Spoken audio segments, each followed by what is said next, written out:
Hi everyone, it's summer. I mean, looking from the clouds, it is summer in the UK, but still it is summer. This means it is an absolutely great time for you guys to put your wellies on and get out and go rock pooling. So today's video is to show you exactly how to go rock pooling and what you need to do it. We're going to start off very simply, and on a good day all you really need is a pair of wellies and a phone. That's because you're going to want to put wellies on so that you can go in a rock pool without getting your feet nice, wet, soggy.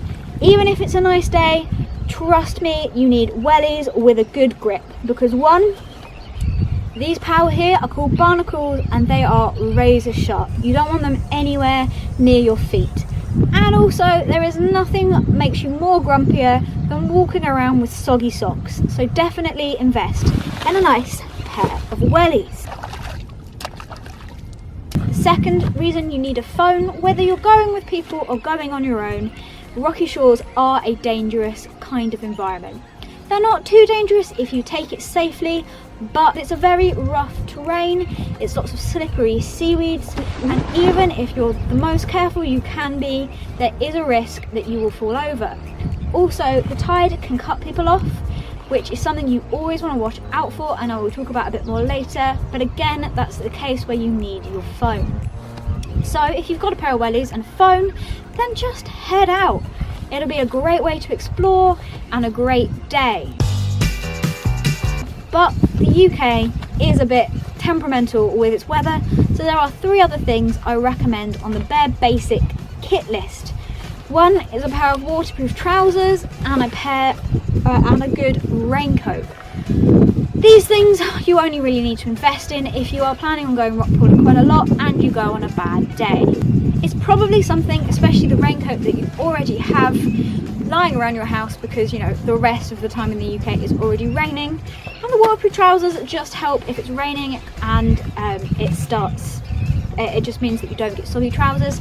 It also means that sometimes you can walk a bit deeper into rock pools, because if you have waterproof trousers with a good enough seal at the bottom, it does kind of act as a bit of a buffer.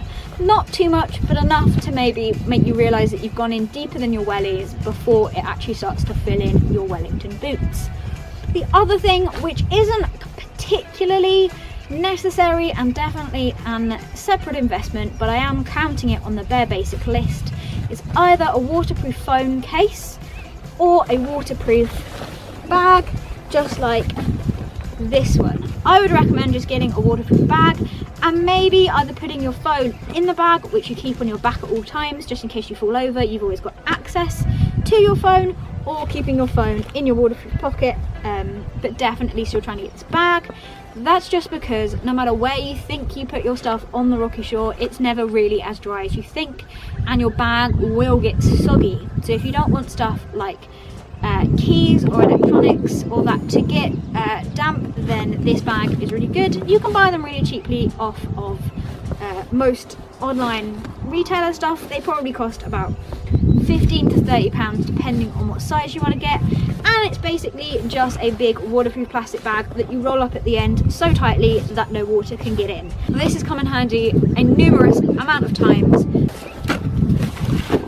And lastly, on my bare basics list of things that you need is something that you don't actually have to buy, but you can go online and get, and this is an absolute must, is the tide times.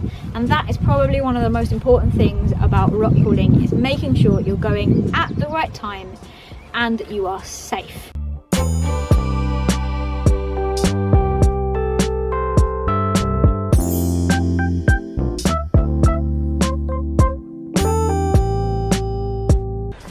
On my list of things that you could get, and I recommend you do buy, but are not completely necessary to get. Don't worry that you have to get all this equipment.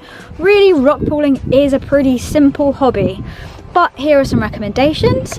One would be an ID guide. This is great on finding out exactly what you find on the shore at the time.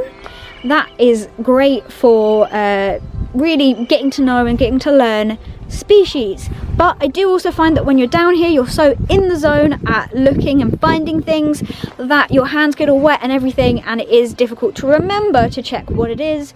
So I often use my underwater camera to take a picture and then look at it later, unless I'm absolutely desperate to know what it is at the time. It's also something else to lug around. What I recommend as the first book to get is the Collins Guide to Rockpooling and the Coastal Shore in the UK. I'll put that up here now.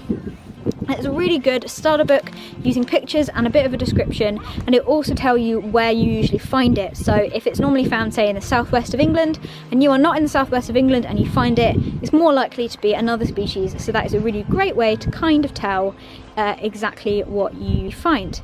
The other one might be a Tupperware pot or a white tray.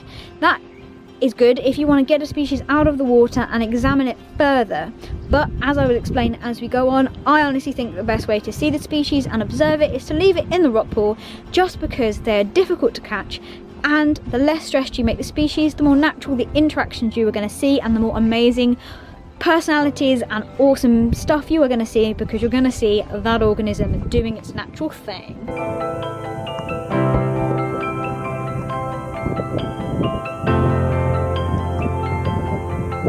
For those of you who are looking to go rock pooling more often, or are really interested in photography, then a big investment that you might want to get, just because you can get some great underwater filming and underwater shots, is a waterproof camera. For a while I used a GoPro, and that's good, but the problem with rock pooling is that they are quite small, so you need a camera that can focus up close, which GoPros can't really do.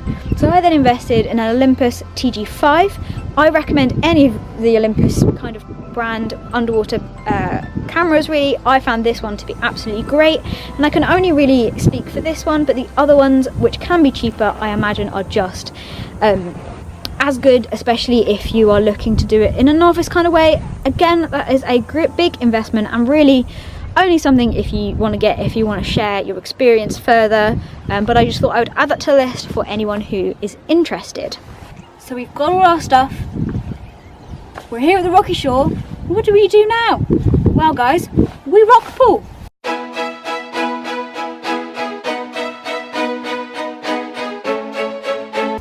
For anyone with young children that are going to go rock pooling, don't worry, you don't have to go right out to sea to be able to find some awesome stuff.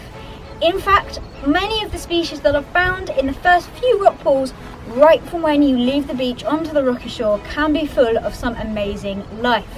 The good thing about these rock pools is they're going to trap any species there, and a lot of the time these will be juvenile species that really want to avoid the big predators out to sea, so try and stay out of the water for the longest period of time. So don't think that you have to clamber miles over rocks and make it more dangerous than it needs to be. Honestly, the first few rock pools are going to be just fine for what you need. For anyone that is looking to be more adventurous, then you can find some really cool and awesome stuff as you make your way down the shore. For anyone who wants to explore at low tide, this is something that you want to get there early to do. This is going to be one of the more dangerous things you can do rock pooling, but as long as you respect the tide and keep an eye on it, then you're really not going to have that much of a problem. I recommend getting to the shore at least an hour before low tide and making your way down there. You don't want to spend more than 10 to 20 minutes maximum at the lower shore once low tide has hit, and then you want to start heading back up the shore and making sure that that tide isn't following you as you come back up. You also want to check that you're not going to get cut off as you rock pool, regardless of where you are rock pooling at. That means keeping an eye on where the tide is. If it's coming in faster, wherever your exit route is, then make sure that you are always in front of it as you rock pool back up. Remember, as much as I love rock pooling, there really isn't any species that is cool enough to mean that you're all going to have to get cut off by the tide. But really, it's quite simple and easy to keep clocking and checking as you rock pool, and that means that you can relax most of the time, as long as you're keeping a bit of a beady eye out.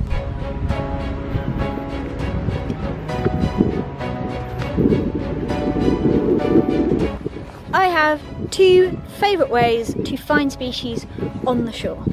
One is to sit and wait and look at the rock pool. Sure, it's tempting to go all guns blazing and root around in the rock pool, splashing and making noise, but really the best way to find the species is to sit at the edge and watch and wait. And within 30 seconds, or a couple of minutes even, you will start to see creatures such as shrimps and fish dart around and move out. Hermit crabs will interact and come out of their shells and wander around. These are all species that are masters of hiding. If you go in all guns blazing to the rock pool, you're going to scare most of the stuff off.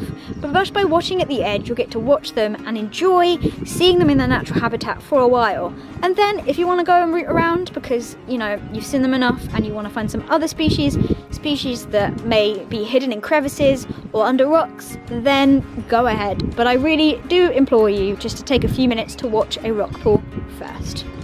My second favourite way to find species is to look under rocks. Not only under rocks are things like fish and crabs that like to hide that you're going to see, you're also going to find some really cool stuff clinging to the bottom of the rock. Now that's because it's a really weird environment where there's not a lot of light, so a lot of species can't survive there, but others, they like a dark, dungy basement kind of vibe, and they like to live under there. So if you want to see some weird and cool stuff, definitely lift up a few rocks. But there is one big rule with this, guys. When you're done, put it exactly back where you found it. If you lift it up, turn it back over. That's because the species that live on the top need light to survive, and if you flip a rock and don't turn it back, they will die.